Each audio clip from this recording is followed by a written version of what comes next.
Hello, everyone. I'm Simon Preston, and welcome to Reggae Boys Commentary. It's Thursday night. It's the night where we come together to discuss everything relating to Jamaican football. Thanks so much for joining us. Really, really appreciate it. Where do we begin? Well, we do have a couple of guests that will be joining us this evening. They've launched their project on YouTube and have been doing a fantastic job. And it's been quite innovative because they've hit another dimension that quite a number of Jamaican YouTubers haven't tapped into as yet, but we'll get onto that quite shortly after the preamble. But I must say, though, I hope everybody's doing safe, especially in the city area. We got quite a bit of rain today. It was pouring from morning. It's really, really come down hard. As you know, earlier this week, I did a video as it relates to what a 3-5-2 could look like for Jamaica. And many people have that view that, well, Ethan Pinnock has not done enough to don in Jamaican colours as yet, which is true. The two appearances he's had for Jamaica were not standout performances. But what I will say is that I don't think you should have square pegs into a round hole. I think you play players in the best position. If you're going to have a back three, and the person that plays left on a back three is none other than the man himself, Rupert. So thank you for everybody joining in. I see the comments also coming in as well. And it's absolutely great to see you guys coming into at this point of things. Different comments on Instagram as well. You guys have been really, really throwing everything from Manchester United to Jamaica, everything really. Yeah, I know behind me looks a bit dark, doesn't it? Well, a bit of painting, a bit of in the house recently, but the show must go on, But the important thing is that you can hear what I'm saying. You can see exactly my expressions that I'm getting at. So it'll be great. It'll be great. We didn't see Mikel Antonio play today, and that raised a couple of eyebrows, but David Moyes did say in the pre-match press conference against Rapid Vine that he would be rested. Why? Because one, West Ham are in a comfortable position right now in the UEFA Europa League. And secondly, West Ham have a big game coming up against Manchester City at the Etihad. So it was all about rest. So that was the reason why he was not given the opportunity to come into to play. And West Ham are on the cusp, you could say. So, yeah. Kemar Roof didn't play, but Rangers got another valuable result. And that's 3 games unbeaten for them after such a torrid start to the campaign. And that has to be spoken about because the way they started, they weren't even looking to get UEFA Conference League football next year in the knockout stages. But now they have a genuine chance to actually get to the knockout stages of the Europa League. New coach, Giovanni van Bronckhorst. Kemar will get his playing opportunities. I'm absolutely certain of that. I don't think that it'll be limited by any means. The approach, the style, you might see a couple of tweaks, but nothing major. So that's something for us to bear in mind as the time and things progress. And without further ado, I'd like to invite one of our guests on this evening. I'm sure many of you would have seen these videos. It's from This or That Sports TV.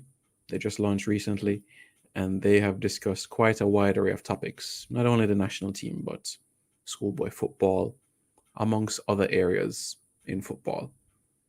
And they're to be commended for the work that they do. Both members should be joining us this evening. One so far is with us, and we'll have him join us this evening with us. How are you doing, boss? All is well?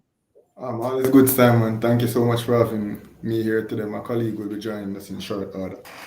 All right, great. Before we get into everything, just would love for you to introduce yourself and how you and Jamar got this project, sorted, and what inspired you really to take on this journey.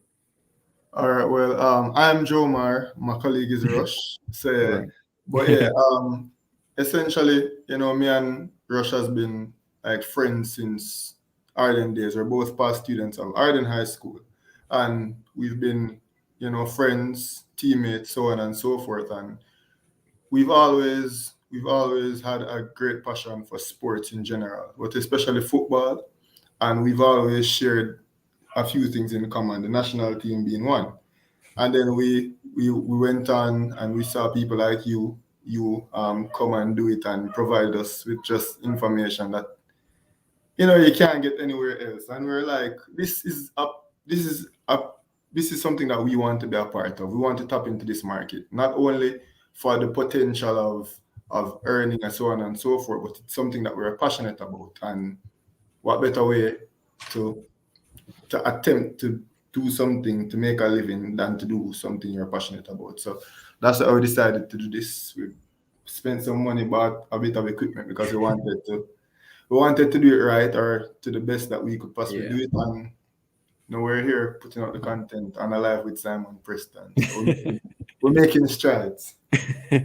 It's good to hear the journey that you've taken, and I know with equipment, because it's going to improve the product. Once people can see and hear you, even if you're talking something that I don't agree, it's fine.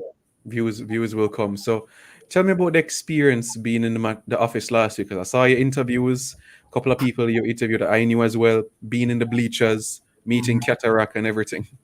Yeah, so first of all, we like to say, and I think we can confidently say that we were the first employed persons there at the stadium. We were there from just before 2 p.m. The stadium was empty. We wanted to get there. Yeah, as soon as the gate was open, we got there. We started to doing a few videos and so on and so forth. And just being back in the stadium the feeling was undescribable, Simon. Just being back in the stadium after so long, because like you, I would have taken pride in being at all the home games. Yeah. And it was unfortunate that not having a media pass, unlike some people, I wasn't able to continue my streak. So it was quite a good feeling just being back in the stadium, be back in the grandstand where me and my father would have been watching matches for a long, long time. And then as people started to trickle in, we were graced with the presence of Cataract. So quite a surprise. I wasn't expecting to see him there and to meet him in real life, and to see that, he's a passionate man, an interesting individual, to say the least. And as it progressed and the players started to come on the field to warm up, it obviously was very nostalgic, but the stadium, for the lack of fans, because 4,100, that was the attendance, they said. It seemed it was louder than 4,100 people to me. I think the people that were there, they were there. So it was just an overall great experience back in the office. Just wish the result was a tad better, but can't complain. Just happy to be back and looking forward to continue being back. Yeah, big games coming up January, 2 in January, 2 in March. So that's 4 in the new year. Yeah. But staying on that USA game, when you were after the game and trying to talk to fans and so on, were they happy to talk, or they were like, I don't want to talk, we never win? What was the reaction like amongst fans? All right, so I think Rush just let me know that he's here. All right, cool. Yeah. It was, if you don't have thick skin, this is not the work for you. Because disgruntled Jamaican football fans, after an underwhelming result, I wouldn't necessarily say an underwhelming performance, but after an underwhelming result and some whistles not going how they should have gone, in my opinion, the fans were very, very, very upset and very disgruntled. And then to see 2 random men walking towards them, asking them to put them on camera, it was not received very well by some individuals. And, would have been told off, would have been rudely, as them say, run, But we got a few, and the few that we got were appreciative, and some of them spoke affluently on the topic, some of them not so much, but it was just a platform for everyone to express their opinions, and that's what we tried to provide. So it was a fulfilling experience doing that for the first time, and we'll continue to do it. I think now is a good time to introduce Rush to everybody. How are you doing, Rush? All is well? Yeah, man, all is well. How are you? Yeah. Doing good, man. Good to see you outside at the ball field and everything, man. Yeah, big vibes. Yeah, I was just catching up with Jamar about talking to the fans after the USA game. So I just wanted to know from you, What was like interacting with some you talked to? Even got some women as well, some women football fans as well. That was the Yeah, hardest part. that it was a big deal. It was a big deal to us because people always say that only men watch football, and there's this misconception that women are not into sports. But I know a lot of women that are into sports, and I really wanted to get some of the women's views. But as Jomar said, it was really hard. We got maybe I can say we probably got 15 yeses and Yeah. at least 50 no's. And So it some was of the no's were hard, good. man. Yeah. Yeah, so, but it was good. It was a very good experience. It was an idea that we had months in advance, and I'm glad that it came to life. And one of the videos are really doing well on YouTube right now. Yeah.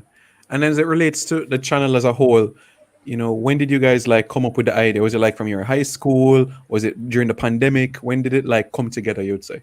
Simon, years. We've been talking about this for years because I don't know if this guy will tell you, but I'll spill my guts. He wanted to be a journalist, right? I Yeah. wanted to be some biochemist in some lab doing some stuff. None of us, we both went to UA, and none of us studied journalism. Wow. So we've been talking about it since UA days. But wait, now, Rush, let's go ahead and tell them what we studied, like how we're here. Tell them what we studied. I studied biochemistry. He studied Really? psychology. Yeah, I have a first degree in psychology with a minor in criminology. So how is that helping you guys today? Well, Not in use at all. But yeah, we talked about it, and this year, I don't remember what sparked it. We're big fans of your channel, so we've been watching it, and then we were overseas in the summer. We just say, yo, before we come home, let's just get some equipment and let's just start. And we did it, and I must say the first month, very good.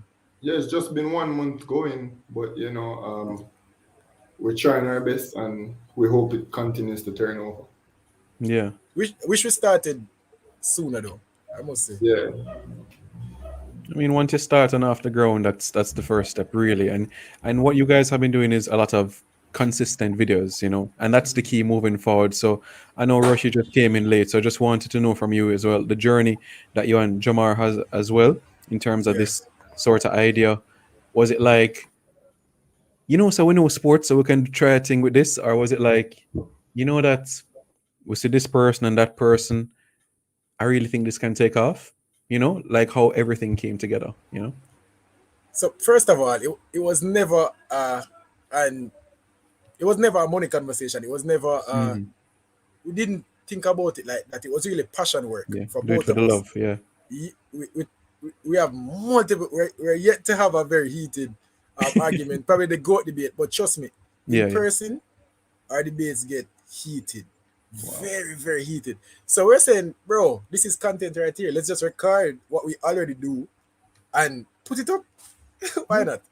If it brings returns and if it gets profitable, then we welcome it. But we're in it really for the love of the game, really for the love of the games, really, because we're big basketball fans also and players. So it's really for the love of it, must say. Yeah. I would love to hear from you both. Firstly, Jamar, as well, the vlog for the USA game, because that takes time, energy, and strength to edit. Tell him to talk to him, Jamar. Editing, it's Rush's strong point, I'd say. He's the better one at that. Well, I would assume so, seeing that his major in university was biochemistry, so he's the brains after all. But, the idea to do that vlog was simply just us saying, yeah, we want to bring sports content to the people, but also on YouTube, what we want to be is personalities. So we want the people not only to know us as the two individuals who speak about various sports, but also Roshan and Jomar. So we doing vlogs from time to time will just be a little bit of insight as to what goes on behind the scenes. Because before we record and after we record, there is still a lot of, priceless content that we would have gotten and that the people will get to see eventually, Yeah. Okay, that sounds good. I like that. And Rush, for you, anything you want to add to that? I really enjoyed the vlog, and we were talking about it even today. that we really want to do some more of the vlogs, but we can't go to games. And the thing is, we really showed our personalities in the vlog. Exactly. We really, really showed. Even the point where he told a lie about me always being late. That's not a lie. That's not a lie. We almost missed our flight because Rush was late. Isolated incident. But left it. Just leave that. Right? Another day. Yeah, the personalities, and also I think what really got people involved was the celebrations, because you could see how the people were celebrating inside the stadium. I was looking a stranger. Sorry guys, COVID protocol was not observed, but yeah, it was pandemonium in the stadium when that goal went in. Just because even because it was a cracker of a goal. Exactly. You know, so the vlog was brilliant, man. I loved it. Boy, I was saying to myself, how you pull out your phone so quick? Because Antonio just stitched the Hey, I celebrated. I caught myself mid-celebration because this guy, he was 2 tunnels down. I was far. I was not thinking about recording at that current moment, and even when we conceded, he had the presence of mind to get on his phone and to record. I was so gutted, devastated by what I could say was just lapses in judgment or just poor defending on our part. So it really gutted me. He had the presence of mind to, get his phone out and record it. But it's our passion. We get very emotional. So congratulations to Rush for getting this. I must say though, Simon, one thing I never wanted, I didn't want this to feel like work. Right. I really didn't want it to feel like work. So even doing that vlog and editing these videos, I enjoy editing them. And that's when I realized that I am doing what I love. That's when I realized that this is really my passion, because I don't hate doing it. I love doing it. I watch the vlogs, and when I was editing that vlog, I was cracking up. So I knew that people would like it. It don't feel like work at all. Even though editing is really, really tedious. It does get tedious. That's true. And you guys know already, big games coming up in January. Mexico at home, Costa Rica at home. You guys have to be there to capture Chicharito and company. You guys have to be there. For sure. Hey, me say, if Jimenez, for sure. If JFF ever make the mistake and give a media passes, you gotta see that vlog there. No, for real. Because you're gonna take it to a different level, man. But everything in time. Yeah, you can apply for media next time. They start that TV. It's me. It's an application process. They're yet to decide that. But I feel that if we hit the vaccination at 1.5, then it's going to be the same thing again. Not 5,000 fans again, but more than likely double. Double is what I'm 10K, yeah. So that way, more fan cams, longer vlogs, catch a training session. You see the players walk through the mix zone. Chicharito, give us a word. Just give us a word. Hola, ¿cómo está? Exactly. Yeah. And it's interesting, what Jamar said earlier about you have to be thick-skinned, because when you get the chance to meet the players, you'll say, you want to interview somebody and they'll just walk past you and not say nothing. And like you guys had that experience with fans. So you can imagine with players, Wow. But the experience like in the bleachers though, what was that like during the game? Because Grandstand was kind of, it picked up after Antonio scored, but the bleachers from minute 1 to 90, Rush. Bleachers was up and down. Initially, the crowd was buzzing because I think that was just because we were excited to be back. When their goal went in, the reaction was similar to the reaction of the players. I don't know if you clocked it, but a lot of the players held down their heads, and that was also a lot of the fans. But I think the reaction from Mikel Antonio and Speedy Williams, they got us back in the game, because I saw their reaction when they were trying to get the crowd up. I saw them running for the ball and putting and then I realized that we start the crowd. There was a switch in the crowd, and I'm not going to say it was when the goal scored, because we were up for it before the goal scored. Yeah, it was before the goal scored. And stadium going people will know that the bleachers is a different vibe from the grandstand. Yeah. So those vuvuzelas were out, and when that goal went in, man, pandemonium in the stadium. I must say it was crazy. I don't think I want to watch a game in Grandstand. Sorry, but that's not my crowd. I can't lie to you.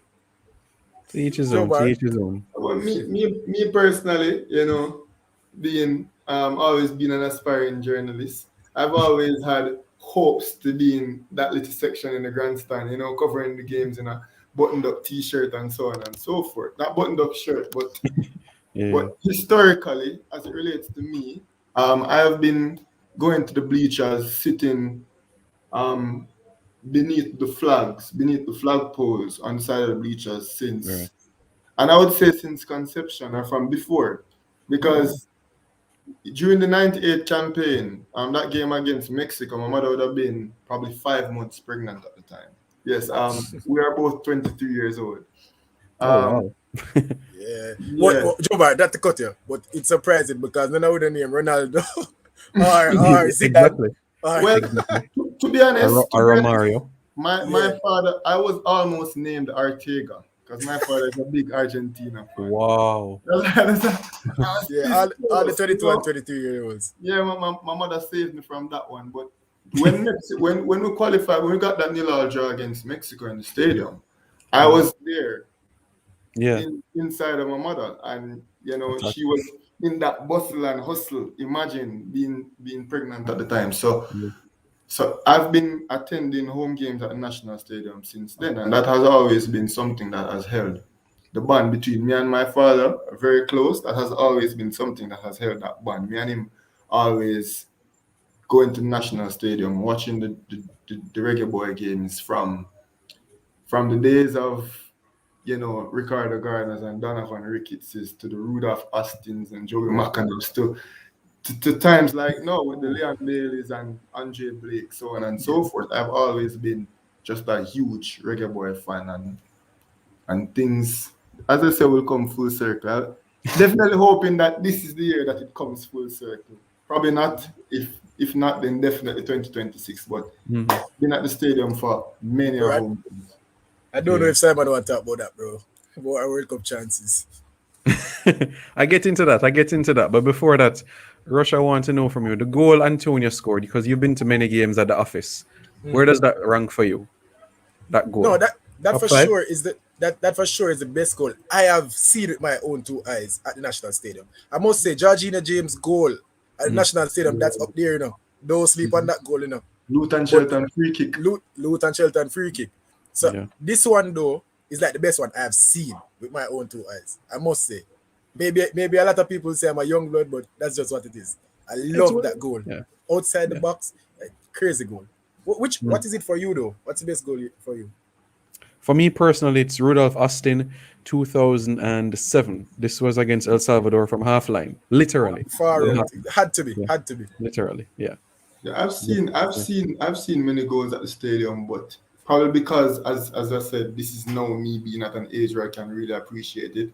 I don't think, to be honest, Simon, in terms of the feeling, Luton Shelton free kick, the feeling that I got after that free kick was scored has never been replicated by no food, no woman, no car, no. That feeling that I got when Luton Shelton buried that free kick against the United States of America, that has not been replicated since. But in terms of an all-time quality goal, Michael Antonio just taking it one time into the midfield and just hitting it from 35, this has to be my number one. But in terms of feeling, the Luton Shelton goal is my favorite memory, one of my favorite things of all time. Yeah. And the thing is, a lot of those goals that we're talking about, it's like from sustained pressure. This goal was out of nowhere, and that's what made it even better, because it was almost like he was pulling us. He took the ball, fake like he gave him a body wrap down the left, cut in and kick it, like it was out of nothing. Yeah, and that made it even better for me. I was under the impression that he was going to run at the defense. That's what I thought. I thought he was going to run at the defense and probably make a good pass or beat a defender and get on goal. But he was like, no, I'm not doing all that running. I'm just going to kick it right in the back of the net. Like, no. And you guys watch EPL already. This guy don't score outside the box. So it was just Now tell you. I was refreshing myself with all of his Premier League goals recently, and I was so surprised with how many goals he scored by the head. 20-headed goals. That's remarkable, and he's not 6'4" or anything like that, but he's just physically overpowering and a dominant individual. But that kind of sheer raw skill to hit it that well from so far out, I would say unprecedented as it relates to Mikel Antonio, and it just shows the talent that these dual nationals bring into the program that cannot be replicated anywhere else. That just goes to show. It's just in 2 moments in El Salvador, that has to be one of the best goals I've seen until he just topped it in Kingston. It's absolutely ridiculous. It just shows the sheer. Simon, yeah. When you see a goal like that, and even the one in El Salvador, how do you not think that this is just our time? Like when a man do that, somewhere in your brain, you think that, yeah man, if this is happening, this is what is going to pull us to the World Cup. Because sometimes the game plays out nil or whatever. Yes, all right, boring campaign. But when a man is doing something so special, it feels like we're putting it to waste. So you can't help yourself but to think that this is just our time and it's going to work out. To remember this campaign. It feels special. But I don't want to get caught up in the optimism. That's fine. I understand it. And it's an interesting point you raise. I never really thought about it that way, because these are the things that we're going to look back on and reflect on, how the campaign turned around, what really got us going. Man. Yeah. Imagine if you qualify, looking back at that Antonio goal. Oh, boy. Come on, Jamaica. But as I said, I'm an Arsenal fan, and I don't want Jamaica to bring me where Arsenal has brought me. But let's move on. But as you know, as well, Rush, we have 6 games to go, 4 at home and 2 on the road. For you personally, though, when you look at those home games, right? Honduras, El Salvador, arguably 2 of the worst teams in the octagon right now. Mexico that just lost, so they're going to come at us. And Costa Rica that, we probably should have beaten in Costa Rica. Yeah. Winnable games, you'd have to say. Yeah. I'd want to say winnable games, but I think the key factor for us in these home games will have to be our home support. Because I've seen the boys on the television, playing at home, but it really don't seem like we're playing at home. There's no edge there, but in the stadium, there was an edge. So if the government shut this thing back down and we can't have fans in the stadium, I think we'll just see more of the same that we saw previous to this home game. But I'm telling you, Simon, I'm going to tell you again, see, if the government and JFF ever make the mistake and give away all 15,000 or 20,000 fans, you're going to see a different Jamaican team. Nobody is coming into the stadium and getting a point with 20,000 Jamaicans behind them. It's not one thing about Jamaicans, we are showmen. We love it. We do it for the crowd. Even Shamar Nicholson, I wanted him to get on the pitch because that's a showman. He loves the crowd. So I really feel like we can get something out of this, and the most important thing will be our home support. I am cautionably optimistic. Yeah, I'm not fully optimistic. Because I'll add to that. There's no unbeatable team in CONCACAF right now. Not one. I think, in my opinion, the U.S. men's national team right now is the most formidable assortment of players in CONCACAF at this current moment. So that might be argued. Some might still say Mexico. However, I think America definitely has the talent, the overwhelming talent, to be considered as the best assortment of players in CONCACAF. However, we saw America come to the office, and we saw them look like another team in CONCACAF when put up against our guns and put up against our 12th man, which was us. Me, Rush, you in the stadium rooting our boys on. And I think if America can come and can be somewhat tamed, then it just goes down. Panama plays really good football. Canada is right up there in America. Then we play Mexico. I think 3 points is not an optimistic ask. I'm not reaching by saying I believe we can beat Mexico 2-0 in the National Stadium. I don't think I'm reaching in saying that. I think our difficult games to come will be in Panama City and when you travel to the BMO field. I think those 2 games will be our true challenge, like games that I would say, we're going to go and outplay Panama in Panama. That might be a reach to say that because Panama is playing really good football right now, and their stadium gets jumping when they start to play football. And I'm so happy that we're playing Canada in March. Because had we been playing them in January, I would say there's zero chance of us going there and getting anything from that match. So the cards have fallen in our favor.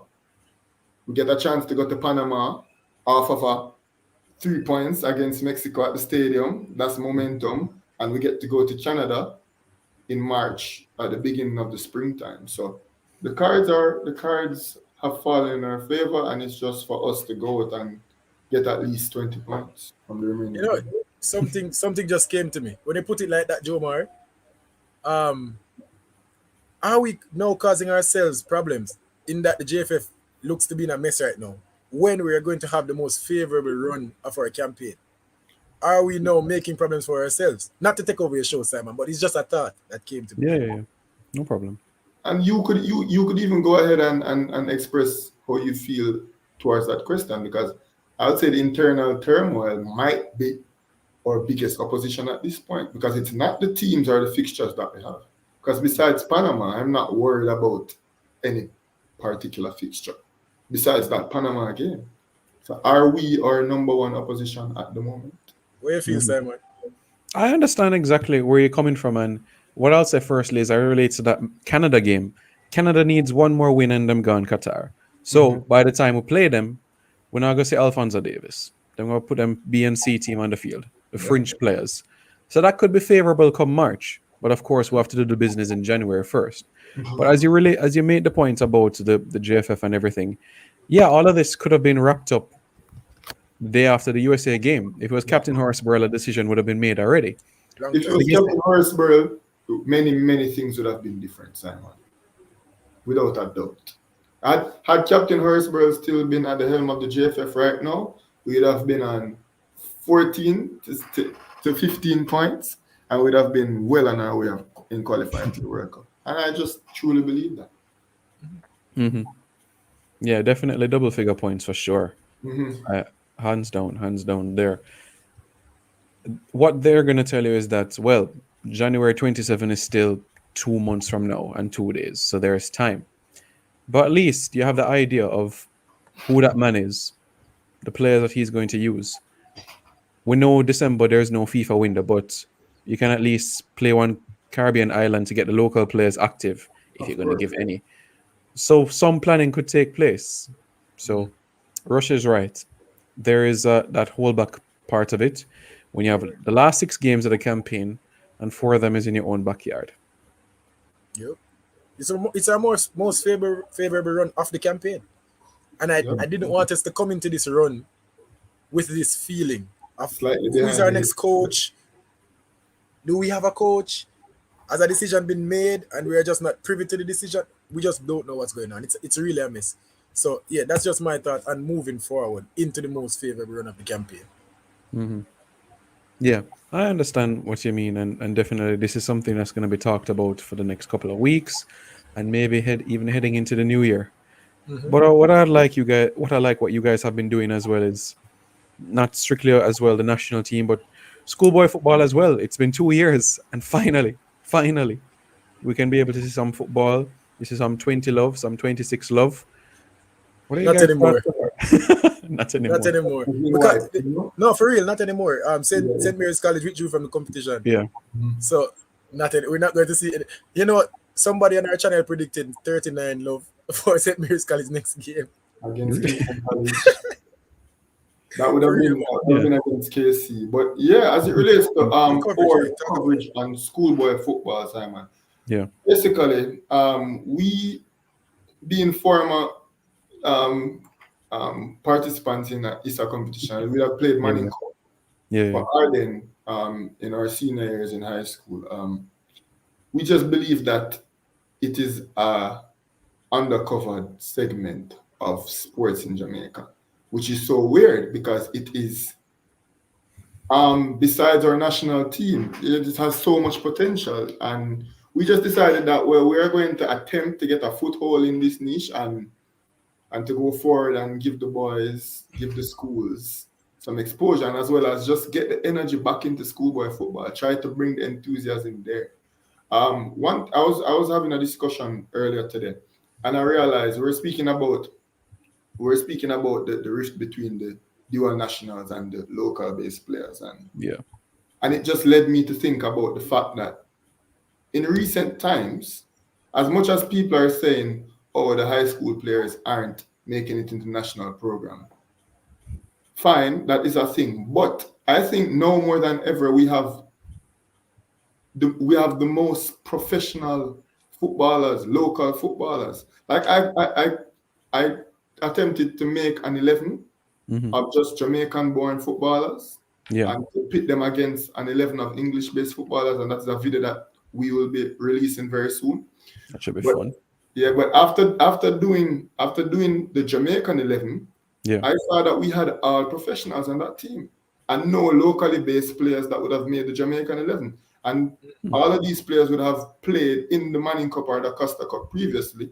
And it just shows that, yes, it might not be moving as quickly as everybody would like it to, but there are strides being made in the matriculation of the young footballers from high school to the professional level. Because we have a myriad of professional footballers that would have come from our grassroots program. So just doing that video, it made me appreciate what schoolboy football has been doing for the culture of football in Jamaica. And we decided that we wanted to cover it as comprehensively as we could possibly be able to cover it with us just starting out. So we decided to go ahead and speak to some of these coaches, and the coaches have been so receptive, surprisingly so.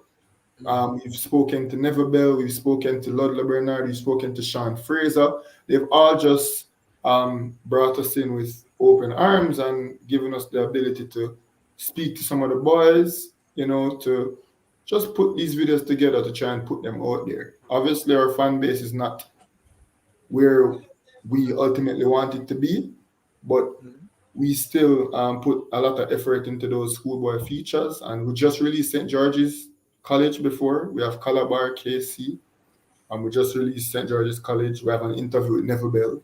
Nice. Exclusive with Neville Bell coming very soon. So we've been doing a lot of work, and we just want to get it out there. But schoolboy football, goldmine, and I think it can only get better from here, and we want to do our part in helping it to get better. Since you go ahead, Rush, I was just adding on that. Think about it. This is what I think about when I think about content. Think about us watching in 2021 an interview from Junior Flemings when he was at JC. Just think about it. Think about watching an interview with Georgina James or Tyreek McGee or Andre Lewis or Lamar Walker, those players. Imagine watching those interviews and looking at how those guys were raw, and even looking at the professional side of it when they couldn't do an interview properly. No, look at the flow that they have blossomed into, and that's what we want to provide. Because it's not just content for now. These guys will be professional. Yeah, I think these features, especially with the individual interviews with the players, are timeless. I'd love to watch an interview with Junior Flemings right now, but not like that would just at 17. Because even some young stars like Brian Burkett, like we have him in our archives. So for whatever he becomes in the future, we can say that we have, an interview with Brian Burkett that we would have put him out there, I guess, somewhat first. So that's what we're aiming to. Yeah. Nice. Very, very nice. So you guys can tell me, because you guys are close in the Arden circles. What happened, guys? What happened? What happened to Arden? Well, it depends on specifically which year. Like our year recently, like 2021, when things were supposed to get running this season. You guys knew what happened behind the scenes? Not exactly, but I feel like it's just a matter of what happened to most of the schools. It's just that it was hard to prepare. We spoke to guys, just a plug, guys, go watch the St. George's College Manning Cup feature, drop today. They mentioned that they started to train within a month of the campaign. Oh. So imagine recruitment, because a lot of the recruitment would have been done the last school year. How would you recruit if everything was online? How will you train? How the boys turn up for a 3 o'clock training when you're doing school online? everything would have just been hard. Neville Bell spoke to that, saying that he did because of the opening up and the closing down of the country, he would not have gotten the ability to consistently train. So he would have boys living in St. Thomas, St. Mary, St. Catherine, and to get to train at 3:30, some of them wouldn't be able to make it. So he was like, he's not going to do that. And there's also an ongoing theme, if you would have followed our series of features to this point, where some schools are pointing fingers at other schools for breaking the protocols and hosting camps and hosting uncommissioned trainings or so on and so forth. And other schools like George's would have been like, they would have completely adhered to the policies outlined by the government, which might have inhibited them, which might have put them at a disadvantage as compared to other schools. Nobody was willing to call any names, but people were saying other schools would have been training. Bro, they said the favorites. We know who the favorites are. They said the favorites. The people have been saying that schools would have been training when they weren't supposed to train, and that would have set back. That would have set them for that. They're giving them an advantage as compared to a school like Calabar, which was our first feature, and that video is also doing very well. I would really love if you guys watching now could go and check out all of those schoolboy features. The Calabar coach, we spoke to the assistant coach, and he was, because David Laylor wasn't available at the moment, we spoke to the assistant coach, and he was saying his team did not get a proper foothold on the season because of the protocols, when some other teams would have been training under lights. I'm not sure which schools would have been having the facilities to train under lights, but that's for you guys to do the research. Other schools would have been training and camping and, disregarding the protocol. So it's a good dichotomy between seeing the teams who would have adhered to the protocols or who would have claimed that they adhered to the protocols, and then pointing fingers at these other schools, and these other schools defending themselves, saying that what they did was perfectly justified. In fact, what they did would have been better for the boys, because hosting a summer camp where they couldn't go home would have made them safer. So I believe that those features not only has it given us a chance to expose the youth, but it has given us insight as to this particular very unprecedented season. It's a weird season, and the more insight on it, I think, the better. And we just decided that we're going to go out there and do it. It would have been hard, Simon. It's not even just on point. It's not even just an ardent thing. If you think about schools like Donald Quarry or Cumberland, it just would have been hard. Too hard. I'm surprised they got 22 teams. Well, no 21, bro. No 21. And look, Tivoli is doing well. Kingston Technical is doing well. Kingston High has put in some really good performances. Managing to upset Calabar. Camperdown, And in reference to that, we have, as I said, we've already done Calabar, KC, George's. Right? Am I missing any, Rush?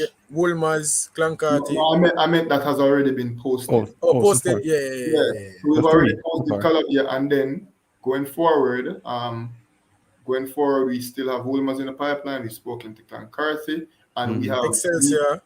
We have meetings with schools such as Mona. That should be an interesting one.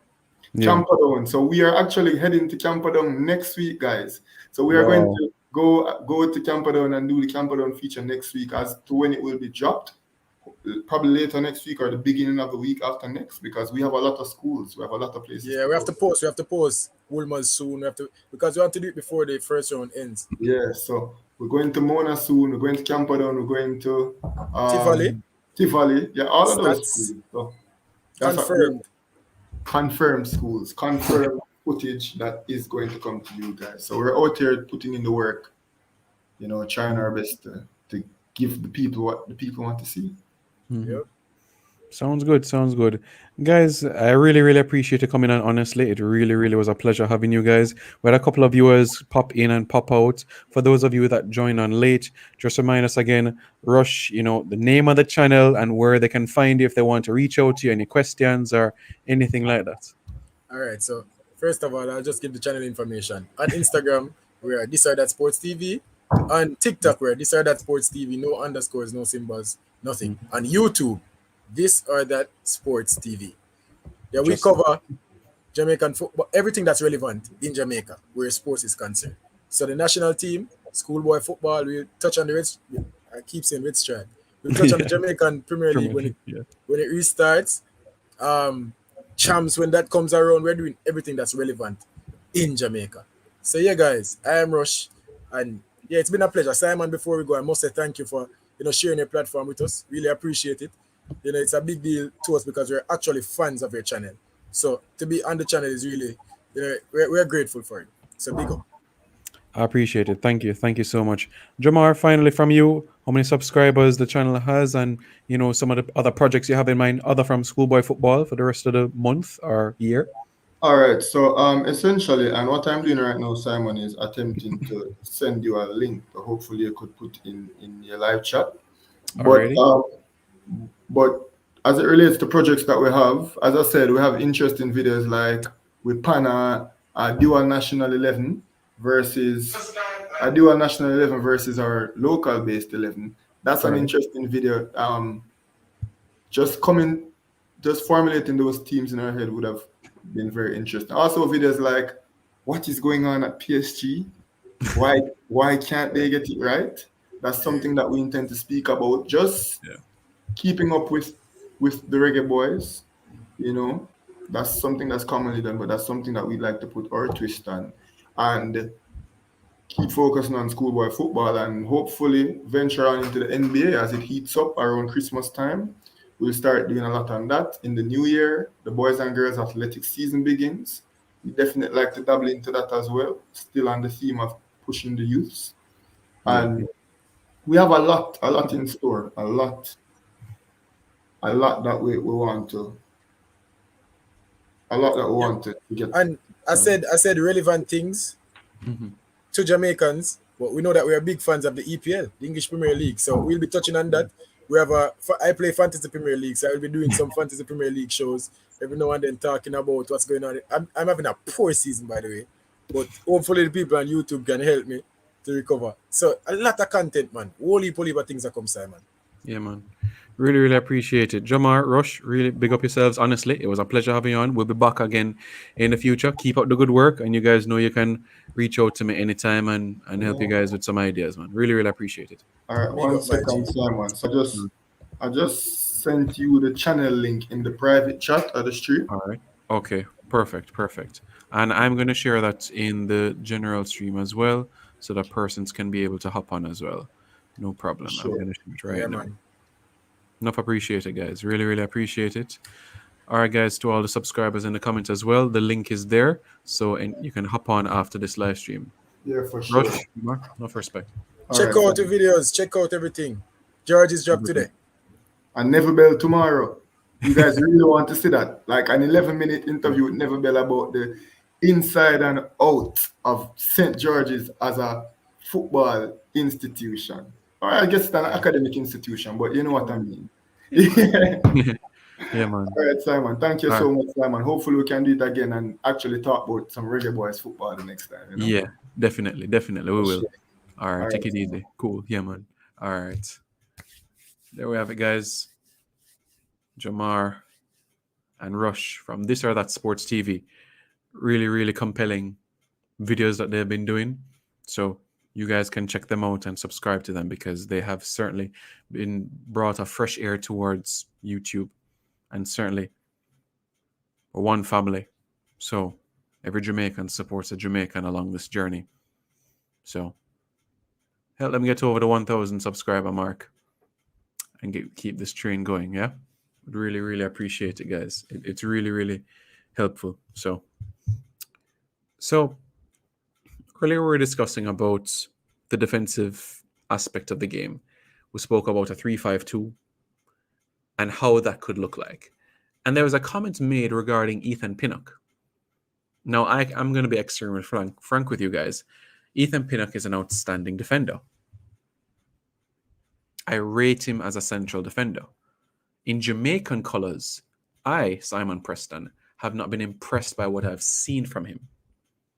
The USA game for me, was like a 5, 6 out of 10. The Panama game, a 6, 6.5 out of 10 for me. For me. So in Jamaican colours, he hasn't stamped his authority.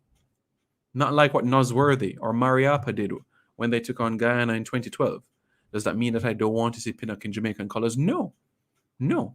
What I said in the outset is that if I'm going to play a player in a certain position, I want somebody who is natural to that position, who thrives in that position, and who can deliver for me in that position. So I'm going with Greg Lee. I'm not sure what Rika Henry's mind is. Rika Henry probably feels that, yeah, there could be a chance. Rika Henry, Ethan Pinnock, because we know that tandem and communication right there. Head of state, Liam Moore. Right back, Max Aarons, Javane Brown, Kyle Walker-Peters, Adrian Mariappa. And then you go into the midfield where you have Anthony Grant and Speedy. Just in front of them, Ravel. And up top, you have Mikel Antonio and Leon Bailey Bala.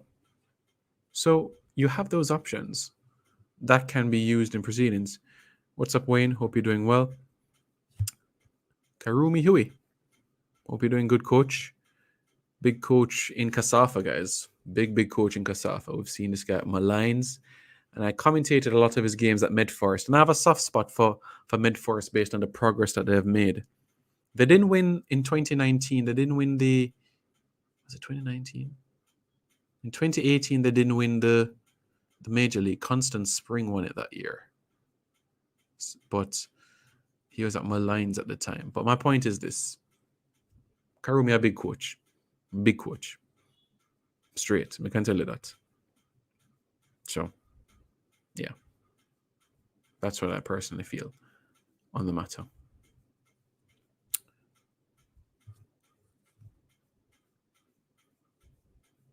People feel that a back five means that you're going to be defensive. No, it depends the players that you have.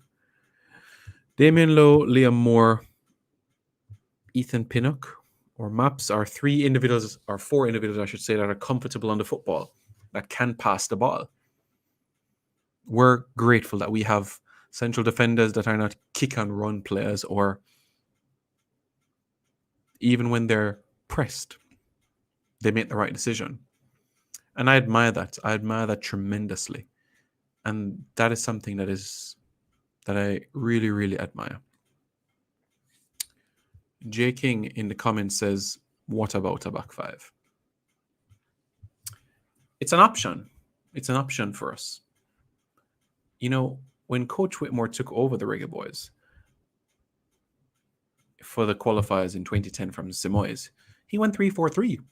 We beat Mexico 1-0, we beat Honduras 1-0, we beat Canada 3-0. It was so refreshing to see Demar Phillips play as a left wing back.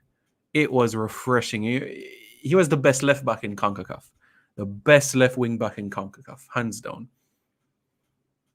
It was just such a joy to watch. And for me, P-Led is just a G. An absolute G. I understand what you're saying between Leon Bailey, which is true. 1 goal in 10, 12 appearances is not good return. So in Jamaican colours, he hasn't stamped his authority, which is true. So let me ask you this. Who would you put up top alongside Mikel Antonio? Dexter Daps? Jamal Lowe? Shamar Nicholson? Javon East?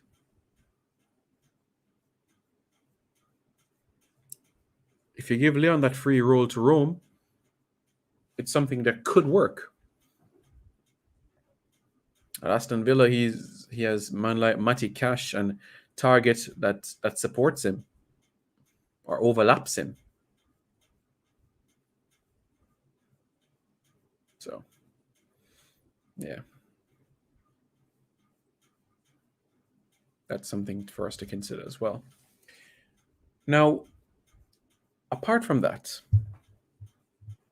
there's a question about a back three. Well, a back three, a back five. Back three meaning 3 central defenders. A back five meaning 3 central defenders, a left wing back and a right wing back. So it's essentially the same thing regardless of the way that you want to look at it. So you could have a 3-4-3, but in the middle, you're going to only have two central midfielders. And I'm very uncomfortable with having two central midfielders because it allows the opposition to really penetrate the space. And that is what happened to us in the Gold Cup quarterfinals in 2011, where the United States had 5 men surrounding Rudolph Austin and Jason Morrison.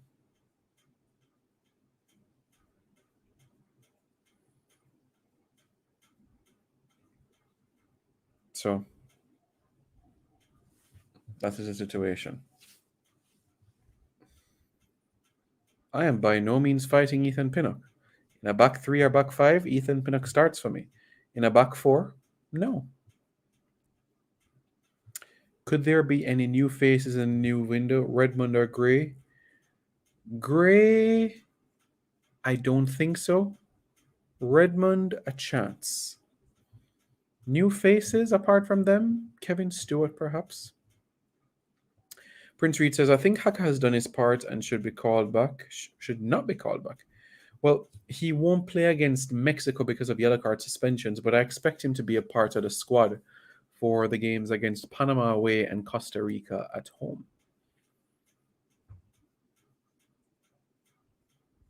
I understand what you say. 2 games is a small measuring stick, but you can only go based by what you see so far. And a lot can be said for other players that have only gotten 1 or 2 games for Jamaica as well. I mean, you're going to know when a player is subpar. Pinnock is not subpar, which is why I would be willing to give him the playing time, the minutes, the games. I wouldn't be calling back Ramil Sheriff, but Ethan Pinnock, absolutely. I wouldn't be calling back Marcus Bean or Nathan Smith, but Ethan Pinnock, of course.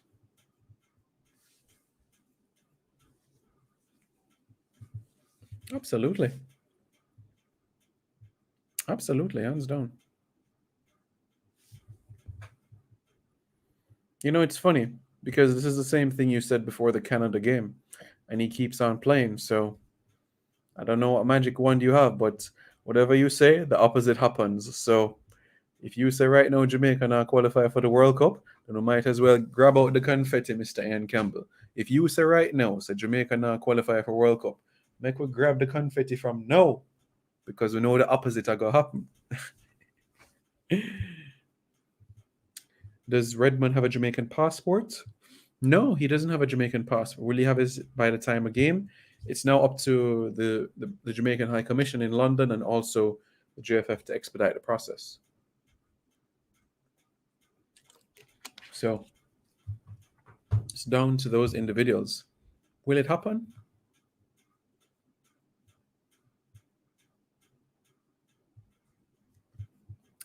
The threat wasn't to shoot him, no. And no, Michael Hector has not decided not to represent us. Michael Hector is ready and available whenever he wants. Man is calling Whitmore like, once a Whitmore, I'm a friend. Let me put this to bed once and for all.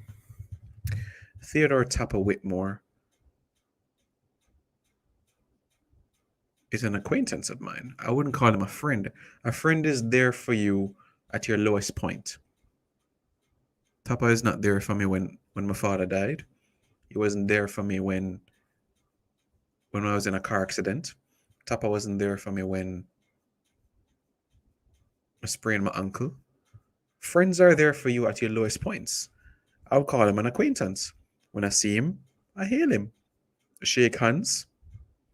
But I wouldn't say friend, because friend for me is a very strong word, and I don't use that word lightly. Friend is a different category. But I've always been friendly with him. I've always been helpful with him. And if you have a conversation with him, he will tell you about the things I have done for him. So, drive down to Mobay and have a talk with him, and he'll tell you. So there you go. We can put this argument to bed now. Can put this argument to bed.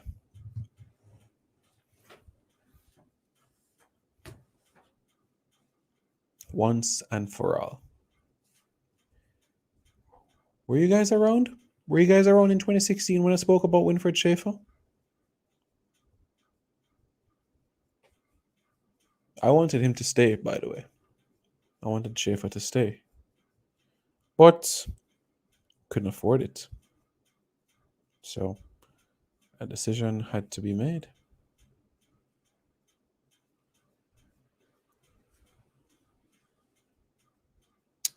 Is Michael Hector getting game time at Fulham? He got some minutes recently, yes. Simon, would Tapa be coaching USA with his current record in the qualifiers? No. Big head boy 73. As long as Mariappa gets called back over Pinnock and Hector and Haka remains in the teams, it shows bias, and that will be our downfall. What's your problem with Mariappa? Mariappa has been an outstanding servant for Jamaica for the last 9 years. Mariappa has been giving Jamaica minimum 7 out of 10 performances every game for Jamaica. Bar the Guyana game in 2019, he's always maintained a high standard. Always.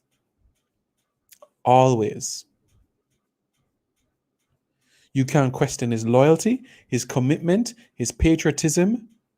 He has given Jamaica. He's made himself available for Jamaica at every possible opportunity. The 2017 Gold Cup, he was injured. The 2019 Gold Cup, he was injured. The Caribbean Cup 2017, he was injured. Apart from those 3 tournaments, he's made himself available for every single appearance for Jamaica. He missed 2 friendlies because he was working on a medical at Crystal Palace, and he missed the Saudi Arabia games because he was having a medical at Bristol City. Apart from that, Adrian Mariappa has been one of the greatest English-born players to ever represent Jamaica. And I don't mince my words. Why is there an agenda against maps? Why is there an agenda?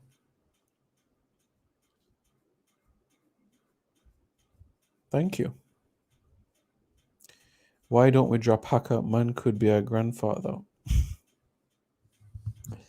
Could he be a grandfather at 38? Well, yeah, if you have a son at 19, you become 13, and that son has a kid at 19, then yeah, he could be a grandfather, I guess. But I think the world record is at 30. I think you have a 30-year-old grandfather.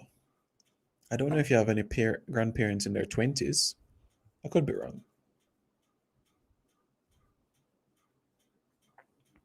Winston Fowling says, I'd like to see Hector, Pinnock, and Moore back 3 against Mexico. Hector, Pinnock, and Moore. I don't think you'll see that, to be honest with you. Simon, where will Maps play? Hope he is playing before the next set of games. I'm working on it.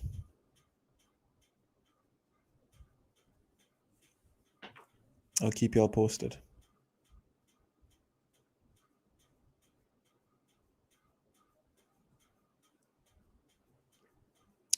Why would he be selected over active players?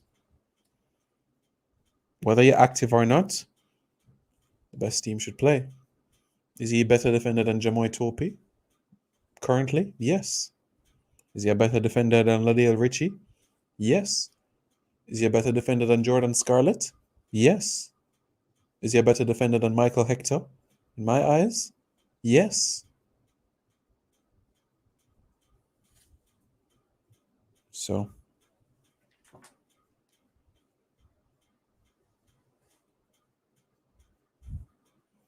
there you go.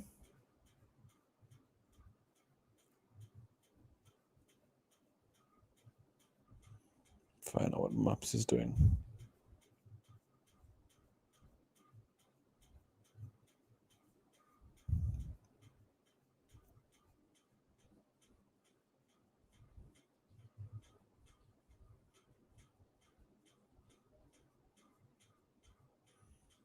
Trying to see if Maps will answer. Anyways, there are games where he can start, but I know that he is a squad player.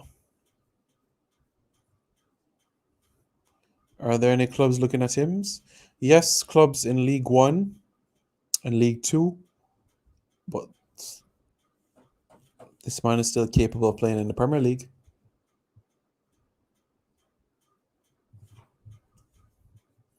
But yes, of course, there's interest in League One, there's interest in League Two, but this is a man that is still better than all of that. If Haka, East, Powell, Flemings, and Fisher gets recalled in the squads, Jamaica doesn't deserve to qualify, says Ian Campbell. Okay, East, Powell, Fisher. I don't mind Flemings in a 23-man squad, you know. I have no problem with Flemings being part of the squad. And I've said what I've had to say about Haka maybe 200 times already because of what he does off the pitch. And I've spoken to players who are on the pitch and they've spoken about what Haka does off the pitch.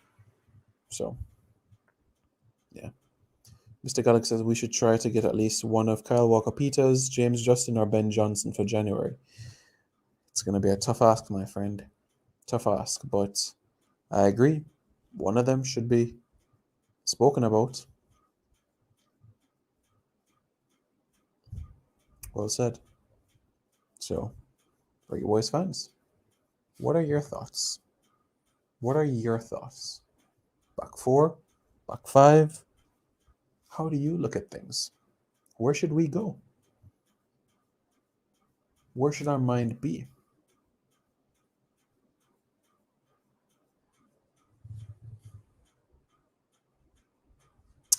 Haka is not my favorite player.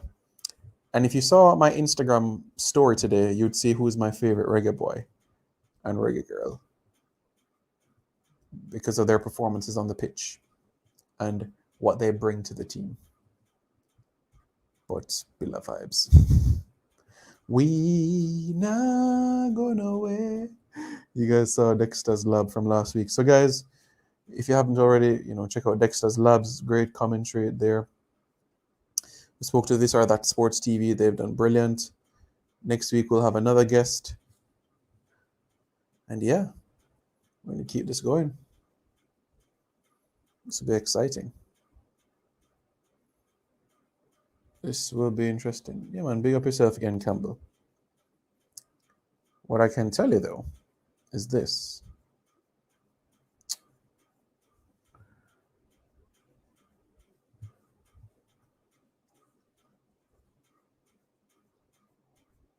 Don't expect the JFF executive to make a decision anytime soon. Let's just say you have a member of the executive that wants Tapa out. You have another one that wants him in. And the discussion will continue to drag out. So, Reggae Boys fans, let me know your thoughts in the comments below. And don't forget to subscribe to Reggae Boys Comment.